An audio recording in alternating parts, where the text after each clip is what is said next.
Alhamdulillahi alamin.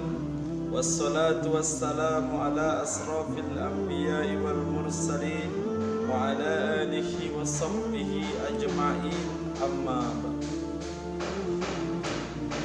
Selayak dan sepantas salah kita bersyukur kepada Allah Subhanahu wa ta'ala yang telah memberikan kita beribu-ribu nikmat, yang handaikan air laut kita jadikan sebagai tintanya dan rantingan kita jadikan sebagai batang penanya.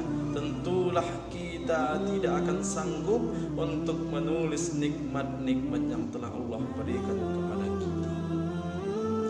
Salawat berangkaikan salam kepada junjungan alam Nabi Allah Muhammadur Rasulullah sallallahu alaihi wasallam dengan lafaz Allahumma salli ala sayyidina Muhammad wa ala alihi sayyidina Muhammad, dengan harapan kita termaksud umat beliau yang mendapatkan syafaat di suatu hari kelak. Amin amin ya rabbal alamin. Saudara-saudara kami, orang-orang tua kami, tuan-tuan guru, para ulama, dan yang tidak bisa saya sebutkan satu persatu yang saya hormati. Pada kesempatan kali ini kita akan membahas di dalam suatu buku kelas 9 Madrasah Sanawiyah, tepatnya di bab 13, mengenai tradisi Minang. Pada pembahasan kali ini kita membahas tentang kebiasaan yang terdapat dalam Minang yang kita hubungkan dengan agama Islam. Jadi sebelum masuk ke pembahasan, kita perlu mengetahui dulu apa itu tradisi. Jangan nanti kita sibuk membahas tradisi Minang, padahal arti tradisi kita belum paham, kita belum tahu, kita belum mengerti. Jadi sebelum masuk ke tradisi Minang, kita bahas dulu apa itu tradisi. Tradisi menurut bahasa artinya kebiasaan, sedangkan menurut istilah artinya adalah suatu perilaku yang senantiasa dilakukan di dalam masyarakat yang mereka merasa kekurangan apabila tidak melakukan itu.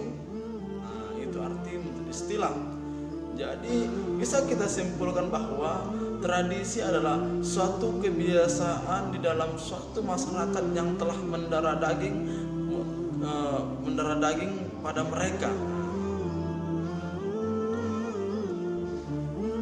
Jadi tradisi Minang itu apa saja? Jadi pada kesempatan kali ini yang perlu saya sampaikan ada 3 poin penting yang akan saya sampaikan mengenai tradisi Minang. Yang pertama yaitu tradisi Selawik Dulung. Yang kedua yaitu tradisi makan bajamba. Lalu yang terakhir, yang ketiga, yaitu tradisi mandi balimau. Masuklah kita ke tradisi pertama, yaitu tradisi Selawik Dulung. Selawik artinya selawat, dulung artinya talam, piring besar, piring yang terbuat dari logam, itulah dulung. Jadi tradisi dulung itu apa sih?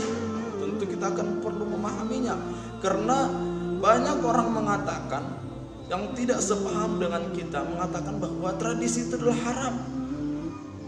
Mereka mengatakan haram karena mereka tidak tahu apa isi dari tradisi itu. Mereka selalu mengatakan itu tidak pernah dilakukan Rasul, kenapa kamu lakukan? Padahal dia tidak tahu bahwa dalam tradisi itu berisikan tentang puji-pujian kepada Rasulullah SAW.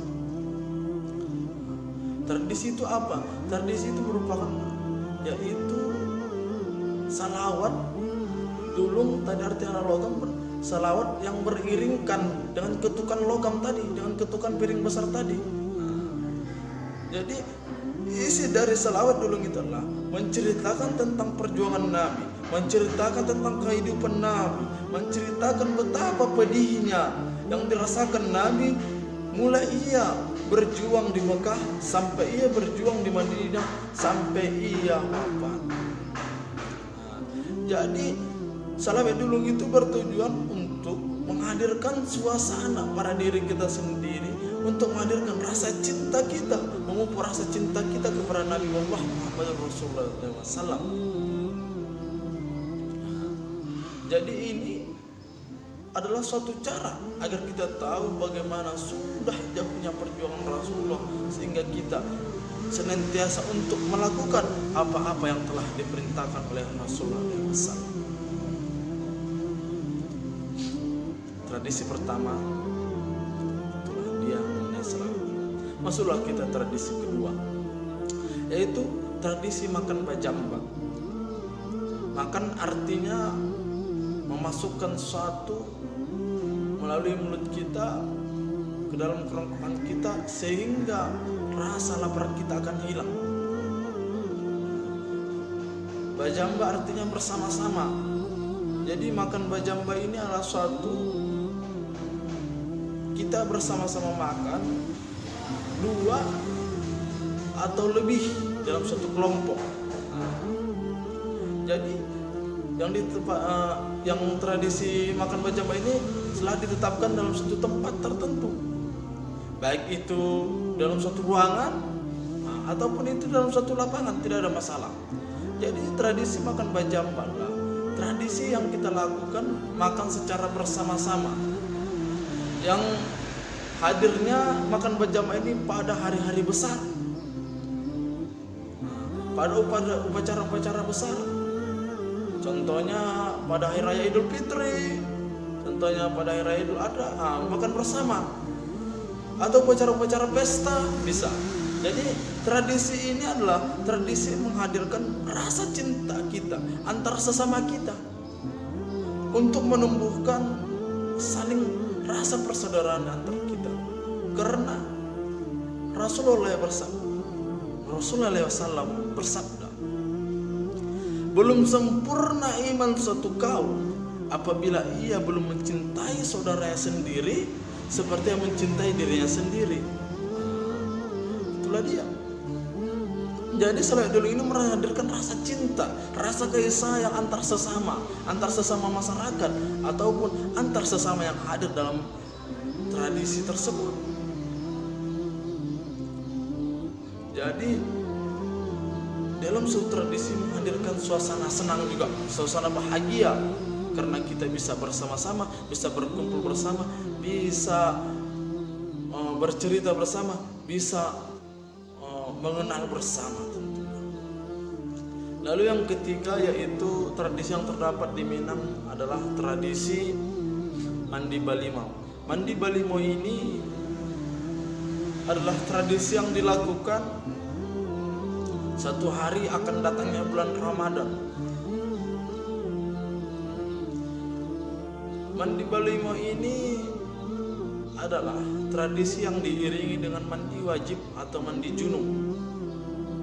Tujuannya apa? Adalah tujuannya untuk membersihkan diri dari kotoran-kotoran jasmani maupun rohani.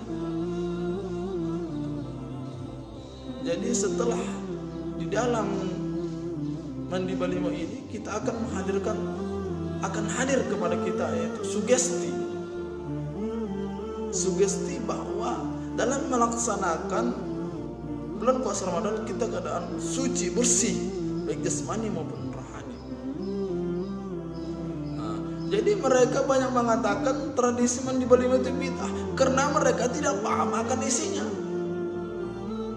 Mandi balimau itu kan mengisikan tentang membersihkan diri dari kotoran-kotoran baik yang terlihat maupun yang tidak terlihat. Itu apa tidak pernah dilakukan Rasul. Mereka berkata seperti itu karena mereka tidak paham akan isinya. Mereka mengatakan apapun yang tidak pernah dilakukan Rasul apabila dilakukan umat setelahnya maka itu bid'ah, dapat orang bid'ah di neraka karena mereka tidak paham akan isinya. Rasul pernah mandi wajib, Rasul tentunya pernah mandi junub. Dialah yang mengajarkan kepada kita bagaimana cara-caranya. Jadi mengapa itu dilakukan satu hari sebelum datang Ramadan? Untuk memotivasi diri kita, untuk mensugesti diri kita dalam melaksanakan bulan puasa Ramadan, kita dalam keadaan suci, bersih, baik itu jasmani maupun rohani. Jadi saudara-saudariku yang dicintai oleh Allah Subhanahu wa taala, orang-orang tua kami yang saya hormati, hadirnya agama Islam bukanlah untuk menghapuskan tradisi atau kebiasaan yang telah ada dalam suatu masyarakat. Akan tetapi hadirnya agama Islam adalah untuk mengisi tradisi-tradisi tersebut dengan ajaran agama Islam, dengan syariat-syariat Islam. Mungkin inilah yang dapat saya sampaikan pada kesempatan kali ini. Satu pesan dari saya adalah tradisi tidak selamanya menyalahkan syariat. Apabila ada tradisi, kita lihat dulu isinya. Apabila itu menjauhkan diri kepada Allah SWT, kita hindari. Tetapi apabila isinya adalah untuk menghadirkan rasa cinta kita kepada Allah, untuk menghadirkan rasa cinta kita kepada Nabi Muhammad, kenapa kita sibuk untuk saling bersinggungan? Kenapa kita sibuk untuk saling menyalahkan? Bukankah rasa cinta kepada kita Nabi Muhammad SAW merupakan suatu tanda kita lah orang-orang yang beriman. Demikianlah penyampaian materi pada kesempatan kali ini. Apabila ada kata-kata yang salah, saya mohon maaf yang sebesar-besarnya. Kesalahan datangnya dari saya dan kebenaran datangnya dari Allah Subhanahu wa Ta'ala. Sekian. Apabila ada jarum yang patah, jangan simpan di dalam kain. Apabila ada kata-kata yang salah, jangan sampaikan kepada saudara yang lain. Apabila ada jarum yang patah, jangan simpan di peti besi. Apabila ada kata-kata yang salah, jangan laporkan kepada Pak Polisi.